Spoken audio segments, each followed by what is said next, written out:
Você sabia que existe uma médica no Brasil que começou vendendo brigadeiros na rua para comprar livros, e hoje suas técnicas salvam vidas em mais de 15 países? A história que você está prestes a ouvir vai mudar completamente sua perspectiva sobre o que é realmente possível na sua vida. Marina Santos provou que não importa de onde você vem, mas sim a força que você carrega dentro de si. Antes de começarmos esta jornada inspiradora, me conta aí nos comentários, de que cidade você está me assistindo agora. E se ainda não se inscreveu no canal, aperta aquele botão vermelho aí embaixo. Você não vai querer perder as próximas histórias que vão despertar o gigante que existe dentro de você. Agora vem comigo descobrir como uma menina da favela se tornou a médica que mudou a medicina no Brasil. Em uma pequena favela nos arredores de São Paulo, onde as casas se amontoavam como cartas de baralho prontas a desabar, nasceu Marina Santos. O cheiro de esgoto misturava-se ao aroma do pão quentinho da padaria do seu Joaquim, criando uma sinfonia olfativa que definia sua infância. Era 1995, e o Brasil ainda cambaleava entre crises econômicas e sonhos de um futuro melhor. Marina cresceu em um barraco de madeira e telhas de amianto, onde a chuva fazia concertos noturnos gotejando em baldes espalhados pela casa. Sua mãe, Conceição, trabalhava como faxineira em 3 casas diferentes, acordando às 4 da manhã e voltando apenas quando as estrelas já pontuavam o céu. Seu pai, Roberto, havia desaparecido quando ela completou 5 anos, deixando apenas o eco de promessas quebradas e um vazio que Conceição tentava preencher com abraços extra apertados. A menina de cabelos cacheados e olhos cor de mel desenvolveu cedo uma paixão incontrolável pelos livros. Não que houvesse muitos em casa, apenas uma Bíblia surrada e um almanaque do ano anterior. Mas na Escola Municipal Esperança, um nome ironicamente otimista para um prédio com goteiras e carteiras quebradas, Marina descobriu a biblioteca. Era um cantinho minúsculo, com prateleiras de madeira compensada e alguns livros doados pela comunidade, mas para ela era um portal mágico para mundos infinitos.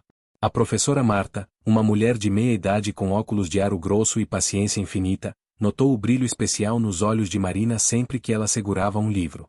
Essa menina tem fome de conhecimento, pensava, observando como ela devorava cada palavra com uma intensidade quase física.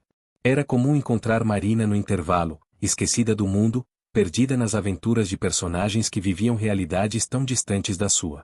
Em casa, à luz de uma lâmpada pendurada no teto, Marina fazia os deveres na mesa da cozinha, dividindo o espaço com as panelas da janta e os uniformes que a mãe lavava para complementar a renda. Conceição, mesmo exausta, sempre perguntava sobre a escola, e seus olhos se enchiam de lágrimas de orgulho quando Marina contava sobre as notas altas e os elogios dos professores. "Você vai ser diferente, minha filha", sussurrava, acariciando os cabelos da menina. "Você vai voar para longe daqui." Mas a realidade batia duro na porta todos os dias. As contas atrasadas, a comida que faltava no final do mês, os sonhos que pareciam grandes demais para uma menina da favela. Marina ouvia as conversas sussurradas entre as vizinhas sobre meninas que abandonaram a escola para trabalhar, sobre drogas que seduziam os jovens, sobre a violência que crescia nas ruas estreitas. O medo de que esse destino também a alcançasse fazia Conceição apertar os punhos e trabalhar ainda mais duro. Aos 10 anos, Marina tomou uma decisão que mudaria sua vida para sempre. Ela seria médica. A decisão veio durante uma visita ao posto de saúde, onde viu o Dr. Carlos atendendo uma criança ferida com tanto cuidado e gentileza que algo se acendeu dentro dela. "Eu quero ajudar as pessoas assim", declarou a mãe no caminho de volta. Conceição sorriu, mas o coração apertou, sabendo quão íngreme seria a montanha que a filha escolhera escalar. O ensino médio chegou como um tsunami de realidade crua. Marina, agora com 14 anos, precisou se matricular na única escola pública do bairro que oferecia o 2º grau, um prédio cinzento onde a violência e o abandono tinham endereço fixo. Logo no primeiro dia, ela percebeu que estava em território hostil. Grupos se formavam por afinidade com diferentes facções, professores faltavam regularmente, e o sonho de se tornar médica parecia mais distante que as estrelas. A situação financeira em casa havia piorado.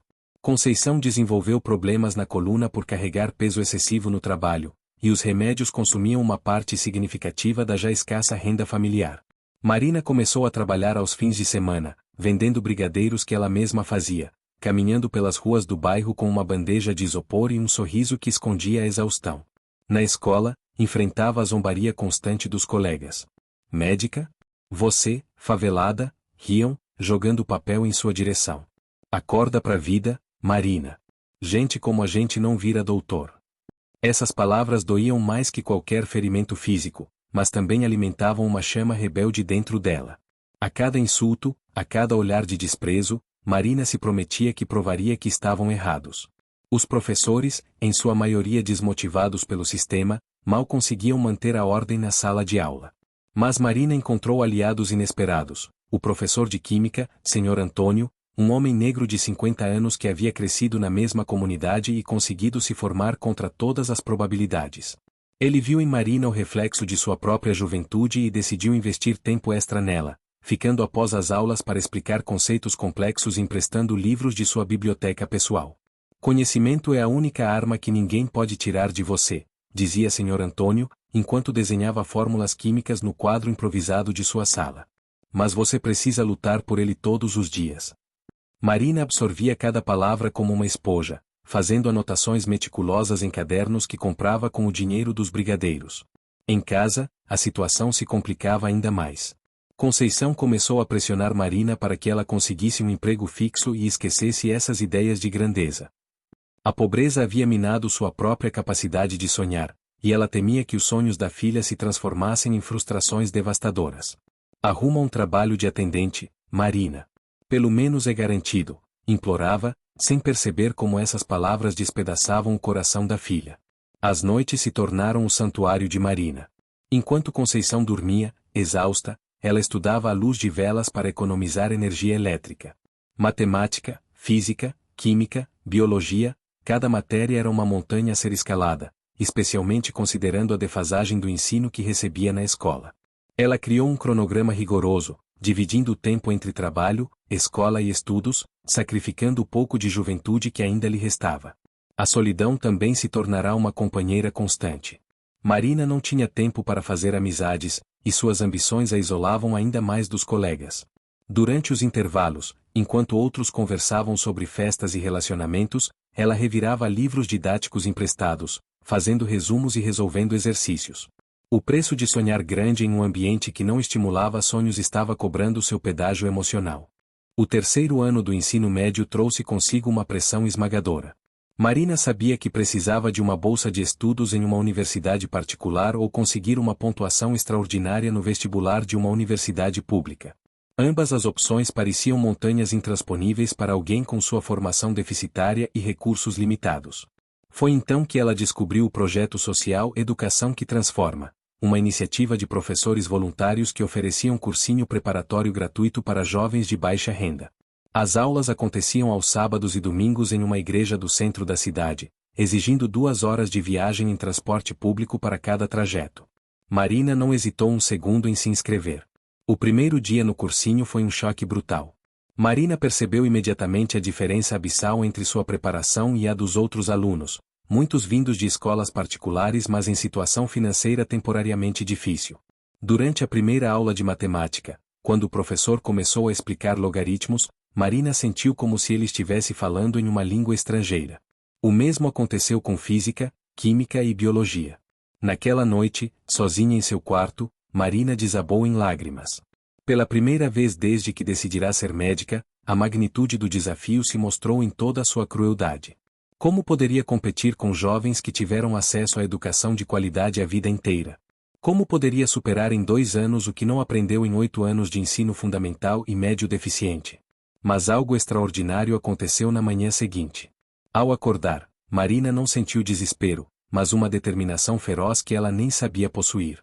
Se eles aprenderam isso em 8 anos, eu vou aprender em 6 meses, murmurou para si mesma, e essa frase se tornou seu mantra diário. Marina desenvolveu uma estratégia de guerra acadêmica. Acordava às 4 da manhã e estudava até às 6, quando precisava se arrumar para a escola. Durante os intervalos e horários vagos, enquanto outros descansavam, ela resolvia exercícios. À noite, após vender seus brigadeiros e ajudar a mãe com as tarefas domésticas, estudava até às 2 da madrugada. Fins de semana eram dedicados integralmente ao cursinho e aos estudos complementares. A professora de biologia do cursinho, doutora Patrícia, notou o empenho sobrenatural de Marina.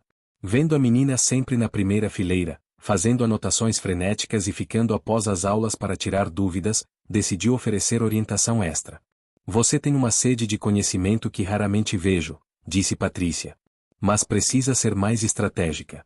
Não adianta estudar muito se não estudar certo. Sob orientação da professora, Marina aprendeu técnicas de estudo mais eficientes, mapas mentais, cronogramas de revisão, métodos de memorização.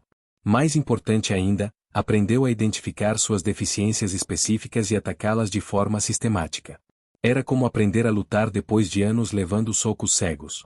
A transformação não passou despercebida em casa. Conceição observava a filha com uma mistura de admiração e preocupação. Marina havia emagrecido, desenvolvido olheiras profundas e perdido completamente a espontaneidade da juventude. Você está se matando, minha filha, dizia, mas Marina apenas sorria e continuava estudando. Ela havia encontrado sua força interior, uma fonte inesgotável de determinação que a fazia superar qualquer obstáculo físico ou emocional. O ano do vestibular chegou como um trem desgovernado. Marina, agora com 17 anos, havia se transformado em uma máquina de estudar. Sua rotina era espartana: acordar às 4, estudar, escola, trabalho, cursinho, mais estudos, dormir às 2 da madrugada. Fins de semana eram maratonas de 15 horas de estudo ininterrupto, com pausas apenas para comer e ir ao banheiro. A primeira prova que faria seria para uma bolsa integral em uma universidade particular conceituada. Era sua chance de ouro, pois as mensalidades custavam mais que a renda familiar inteira. Na véspera da prova, Marina não conseguiu dormir. Ficou revisando fórmulas de química, repassando conceitos de biologia e resolvendo exercícios de física até o sol nascer. No dia da prova, o nervosismo quase a paralisou. Ao entrar na sala, viu dezenas de jovens com roupas caras, conversando tranquilamente sobre suas expectativas, alguns até reclamando por terem que se contentar com uma bolsa ao invés de pagar a universidade. Marina sentou-se no fundo da sala, as mãos tremendo enquanto organizava seus lápis e canetas. A prova de conhecimentos gerais foi um pesadelo. Questões sobre arte, literatura clássica, história mundial, temas que raramente apareciam em sua escola pública. Marina sentiu o estômago afundar ao perceber que estava chutando mais da metade das respostas. Mas quando chegaram as provas específicas de biologia, química e física, algo mudou. Era como se todos aqueles meses de estudo intensivo finalmente fizessem sentido. Ela respondia cada questão com confiança crescente, lembrando-se das explicações da doutora Patrícia, das fórmulas rabiscadas pelo Sr. Antônio, dos conceitos que estudará até a exaustão. Quando terminou a prova de biologia, sabia que havia acertado pelo menos 80% das questões. A esperança renasceu em seu peito como uma chama pequena mas persistente. O resultado sairia em 2 semanas. Foram os 14 dias mais longos da vida de Marina. Ela continuou estudando para outros vestibulares, mas uma parte de sua mente estava sempre voltada para aquela primeira prova. Conceição tentava animá-la falando sobre outras possibilidades, mas ambas sabiam que aquela bolsa representava a diferença entre realizar um sonho e vê-lo morrer. Na manhã do resultado, Marina acordou às 5, 2 horas antes do normal. Não conseguia ficar parada, andava pela casa como um animal enjaulado. Às 8 da manhã, quando o site da universidade finalmente atualizou com os resultados, ela estava na lan house da esquina, o coração batendo tão forte que parecia que iria sair do peito. Ela digitou seu número de inscrição com mãos trêmulas e clicou em consultar. A tela carregou lentamente, cada segundo uma eternidade. E então, lá estava, Marina Santos, aprovada, bolsa integral, medicina. Ela leu a frase 3 vezes antes que as palavras fizessem sentido.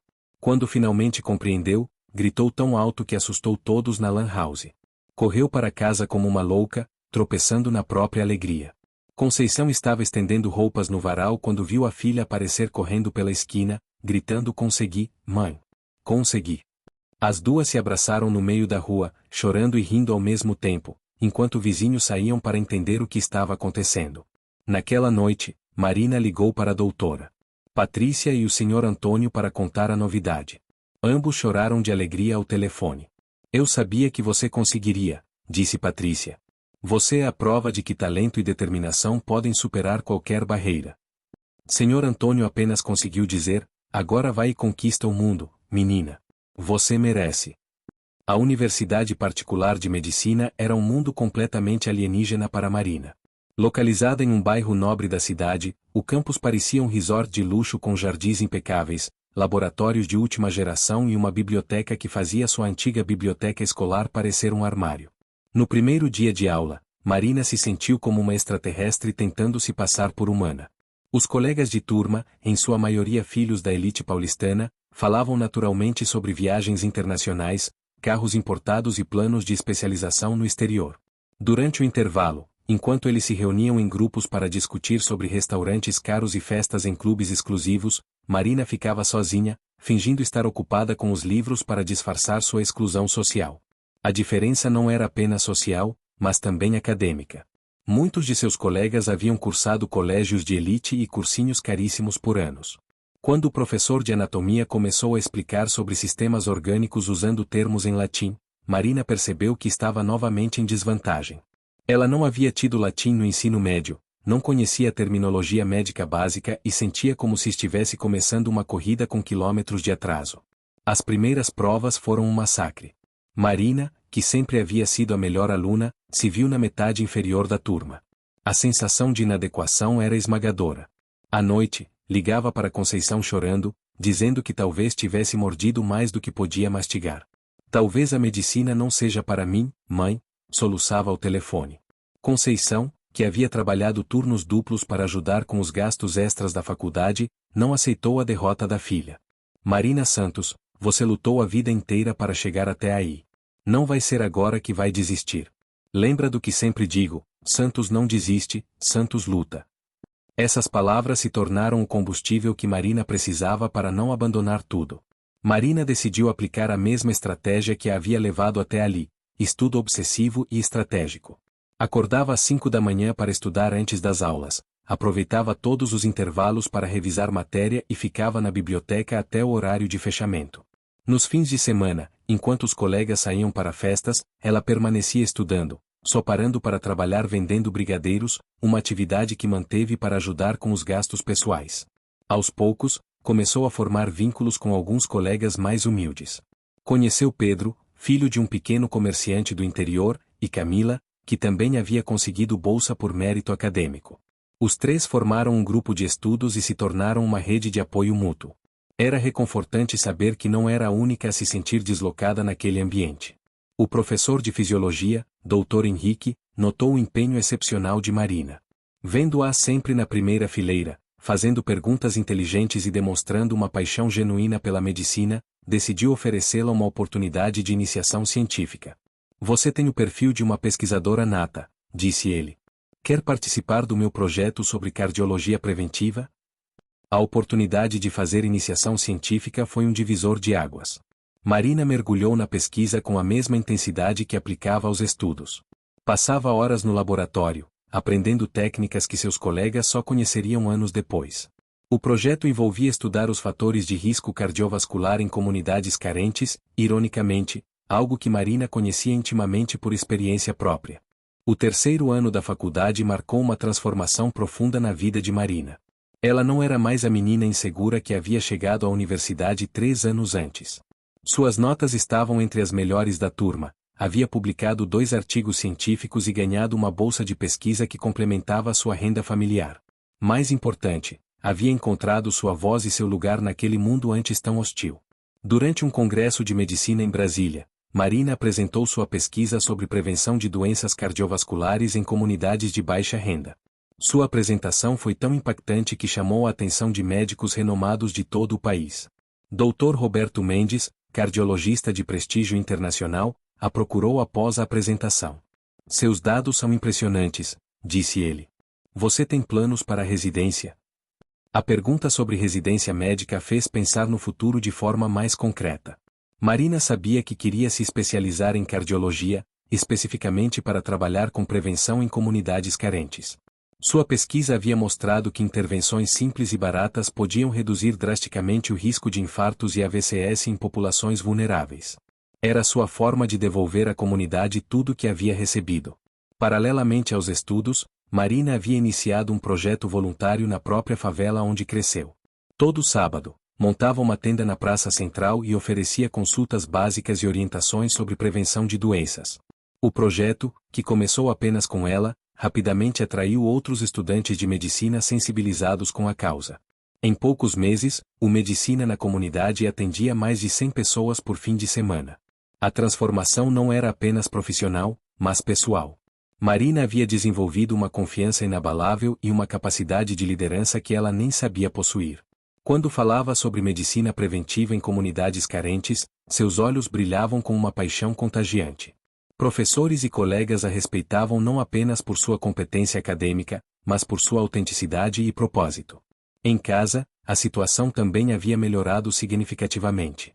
Com a bolsa de pesquisa, Marina conseguiu alugar uma casa pequena mas digna para ela e Conceição. Pela primeira vez em suas vidas, tinham privacidade, encanamento que funcionava direito e não precisavam se preocupar com goteiras.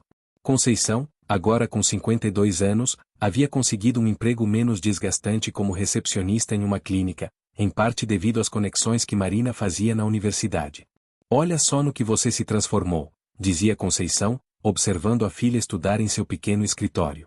Marina havia mudado fisicamente também, recuperara o peso saudável, desenvolvera uma postura mais ereta e confiante, e seus olhos tinham um brilho determinado que não existia na adolescência. Ela havia se tornado a médica que sonhara ser, mesmo antes de receber o diploma. Durante uma visita à escola onde estudará, Marina reencontrou a professora Marta, agora aposentada. A professora chorou ao vê-la, lembrando-se da menina tímida que se escondia entre os livros. "Você se tornou exatamente o que eu imaginei que se tornaria", disse Marta, abraçando-a, "uma pessoa que usa seu talento para fazer a diferença no mundo." O reconhecimento vinha de várias direções. Marina havia recebido menção honrosa no Prêmio Nacional de Iniciação Científica, era constantemente convidada para palestras em outras universidades e havia se tornado referência quando se falava sobre medicina social no Brasil. Mas o reconhecimento que mais a emocionava vinha das pessoas simples da comunidade onde trabalhava como voluntária, que a tratavam como uma heroína. No último ano da faculdade, Marina estava no centro de uma revolução silenciosa. Seu projeto Medicina na Comunidade havia se expandido para 5 favelas diferentes, envolvendo mais de 50 estudantes voluntários e atendendo mais de 1.000 pessoas mensalmente. A iniciativa chamou a atenção da mídia nacional e de organizações internacionais que trabalham com saúde pública em países em desenvolvimento. Uma reportagem especial sobre Marina foi ao ar no principal jornal do país, contando sua trajetória desde a favela até se tornar uma das estudantes de medicina mais promissoras de sua geração. O título da reportagem era "A Menina que Transformou Dor em Medicina". O impacto foi imenso. Dezenas de empresas ofereceram patrocínio para expandir o projeto, universidades de outros países a convidaram para intercâmbios, e jovens de periferias de todo o Brasil começaram a procurá-la como inspiração. Mas Marina mantinha os pés no chão. Quando empresas ofereciam quantias milionárias para ela desenvolver aplicativos de telemedicina ou produtos farmacêuticos, ela recusava educadamente. "Meu objetivo nunca foi ganhar dinheiro", explicava em entrevistas. "É usar a medicina para quebrar o ciclo da pobreza e da doença em comunidades que foram esquecidas pelo sistema de saúde." Durante o internato, Marina escolheu fazer seus estágios em hospitais públicos, contrariando a tendência de seus colegas que preferiam hospitais particulares mais bem equipados. No Hospital das Clínicas, ela conheceu o Dr. Anderson, um cardiologista negro que se tornaria seu mentor mais importante. "Você me lembra de mim mesmo há 20 anos, disse ele. "Mas você é mais corajosa. Aos 23 anos, você já está fazendo o que eu levei uma década para começar." Sob orientação de Dr. Anderson, Marina desenvolveu um protocolo inovador para rastreamento de doenças cardiovasculares em populações de baixa renda. O protocolo era simples, barato e podia ser aplicado por agentes comunitários de saúde com treinamento básico. Os resultados preliminares mostraram uma redução de 40% na incidência de infartos e AVCs nas comunidades onde foi implementado. A tese de conclusão de curso de Marina, intitulada Medicina Preventiva Comunitária, um modelo replicável para a redução de desigualdades em saúde, recebeu nota máxima e foi recomendada para publicação em revistas internacionais. Durante a defesa, um dos professores avaliadores comentou: "Em 30 anos avaliando teses, nunca vi um trabalho que combinasse tanto rigor científico com impacto social prático." Paralelamente ao sucesso acadêmico, Marina enfrentava um dilema pessoal. Havia recebido ofertas para fazer residência em hospitais de prestígio internacional, com bolsas que garantiriam estabilidade financeira para ela e a família. Mas também sabia que aceitar essas ofertas significaria abandonar, pelo menos temporariamente, o trabalho comunitário que se tornará sua razão de viver. A decisão veio durante uma visita à casa onde crescerá. O barraco de madeira ainda existia, agora ocupado por uma família de refugiados venezuelanos. Conversando com a mãe venezuelana, que lutava para alimentar 3 filhos pequenos, Marina se lembrou da própria infância e tomou uma decisão definitiva. Faria residência em cardiologia no Brasil, em um hospital público, e continuaria desenvolvendo seu trabalho comunitário. Meu lugar é aqui, disse a Conceição naquela noite. Tenho muito trabalho a fazer no Brasil antes de pensar em qualquer outra coisa. Conceição, que sempre sonhara ver a filha voar para longe, percebeu que Marina havia encontrado uma forma ainda mais nobre de voar. Ela estava elevando outras pessoas junto com ela. A formatura de Marina em medicina foi um evento que transcendeu o pessoal e se tornou simbólico. Centenas de pessoas da comunidade onde ela trabalhava como voluntária viajaram para assistir à cerimônia. Muitas nunca haviam pisado em uma universidade particular, mas fizeram questão de estar ali para ver sua médica receber o diploma. Conceição, vestida com um vestido novo comprado especialmente para a ocasião, não parava de chorar de orgulho. Durante o discurso de formatura, Marina foi escolhida para representar a turma.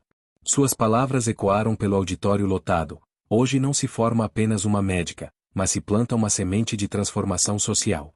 A medicina que aprendi aqui não é um privilégio a ser guardado, mas uma ferramenta de justiça social a ser compartilhada.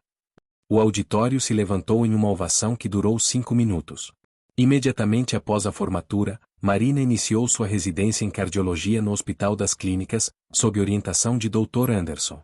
Mas continuou coordenando o projeto Medicina na Comunidade, que agora havia se transformado em uma ONG reconhecida nacionalmente.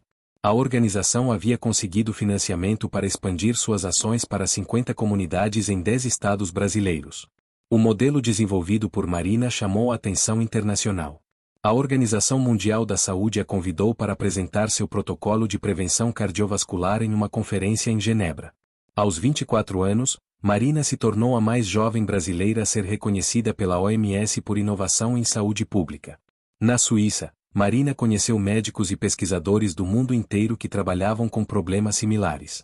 Percebeu que o modelo brasileiro que desenvolvera podia ser adaptado para outras realidades: favelas na África do Sul, comunidades rurais na Índia, bairros pobres nos Estados Unidos. A pobreza e a doença têm padrões universais, refletiu, mas também têm soluções universais quando aplicamos ciência com humanidade. De volta ao Brasil, Marina se tornou uma referência nacional em medicina comunitária. Universidades de todo o país a convidavam para palestras, e muitos estudantes de medicina mudavam suas perspectivas de carreira depois de ouvi-la falar. Seu lema "Medicina é ciência aplicada com amor" se espalhou entre jovens médicos que buscavam propósito além do status e do dinheiro. Aos 26 anos, já no final da residência, Marina tomou uma decisão que surpreendeu a todos. Recusou ofertas milionárias de hospitais particulares e decidiu montar uma clínica comunitária na própria favela onde cresceu. É hora de fechar o ciclo, anunciou. Quero ser a médica que eu gostaria de ter tido quando era criança. A Clínica Conceição Santos, nome escolhido em homenagem à mãe, foi inaugurada em uma manhã ensolarada de dezembro. A fila de pacientes dava volta no quarteirão, não apenas de pessoas procurando atendimento, mas de jovens da comunidade que queriam conhecer a médica favelada que virou doutora. Para muitos, Marina representava a prova viva de que era possível quebrar barreiras aparentemente intransponíveis. Durante a cerimônia de inauguração, Marina olhou para a plateia diversa: Conceição na primeira fileira, vizinhos da infância, professores que a inspiraram, colegas de faculdade, médicos renomados que se tornaram amigos, e dezenas de jovens da comunidade com olhos brilhantes de esperança. Este não é o fim de uma jornada, disse ela, é o começo de muitas outras. Cada criança que sonha em ser médica, cada jovem que se recusa a aceitar as limitações impostas pela pobreza, cada pessoa que escolhe usar seu talento para elevar outros, todos vocês são parte desta vitória. Naquele momento, Marina percebeu que havia cumprido mais do que sua promessa de criança.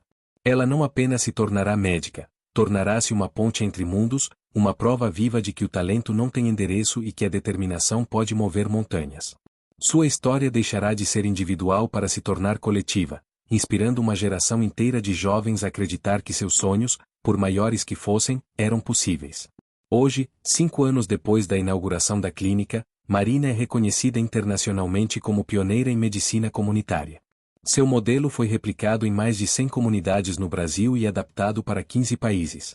Ela criou um programa de bolsas que já financiou os estudos de medicina de mais de 200 jovens de baixa renda, perpetuando o ciclo de transformação que ela mesma iniciou. Conceição, agora com 60 anos e aposentada, trabalha como voluntária na clínica da filha, recebendo os pacientes com o mesmo carinho que sempre dedicou a Marina. Minha filha voou, ela diz para quem quiser ouvir, mas voou trazendo uma multidão junto com ela. A história de Marina Santos prova que a vitória verdadeira não está apenas em alcançar nossos sonhos pessoais, mas em abrir caminhos para que outros também possam sonhar. Seu legado não são apenas os milhares de vidas que salvou como médica, mas as centenas de jovens que, inspirados por sua trajetória, decidiram que também podiam quebrar barreiras e transformar suas realidades. O caminho da vitória de Marina continua se escrevendo a cada dia, em cada consulta que realiza, em cada jovem que orienta, em cada vida que toca. Ela descobriu que a verdadeira medicina não cura apenas corpos, mas também sonhos, esperanças e futuro. E que o maior remédio que existe é a prova viva de que é possível vencer, não importa de onde você vem, mas sim para onde você decide ir.